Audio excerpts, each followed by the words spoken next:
There were many dragons in Targaryen history, but only one was called the Black Dread. Balerion, a living weapon of fire and shadow. His wings could swallow towns in darkness, and his flame could melt stone into rivers of glass. He was the last creature to see Valyria before it fell, and the might that built an empire of fire and blood. Balerion was born in Valyria itself, named after one of its ancient gods. When the Targaryens fled the Doom, Aegon I Targaryen brought 5 dragons to Dragonstone, but only Balerion survived the centuries that followed. By the time Aegon Targaryen rose to power, Balerion had grown immense, larger than any dragon seen since the Freehold's end.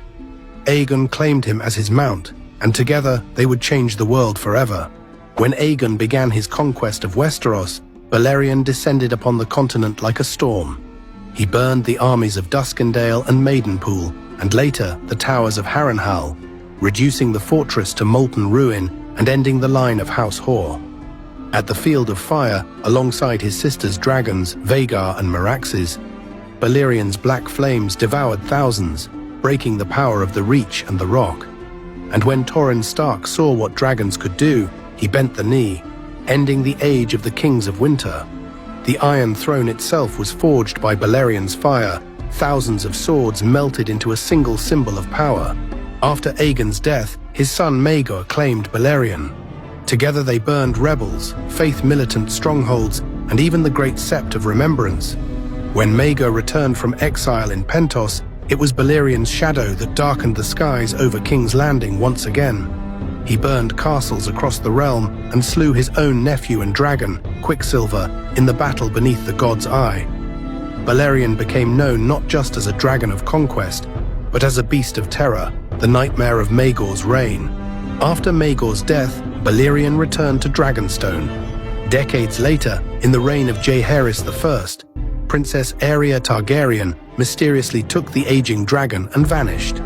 When Balerion returned a year later, his hide was torn and scarred, fresh blood steaming from wounds 9 feet long. Septon Barth believed the unthinkable, that the dragon had flown back to Valyria itself, to the smoking ruins of his birth. What Aerea saw there drove her to madness, and she died soon after. In his final years, Balerion grew sluggish and slow.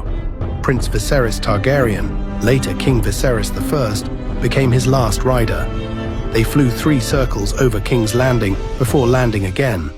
Viserys feared the old dragon no longer had the strength to reach Dragonstone. Less than a year later, the Black Dread was dead, over 2 centuries old.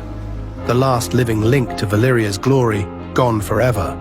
Balerion's skull, immense and jet black, once loomed above the Iron Throne, a reminder of what forged it. And though centuries have passed, his name still carries the weight of fire and fear. Balerion the Black Dread, the dragon that built a kingdom, and left only ashes in its wake.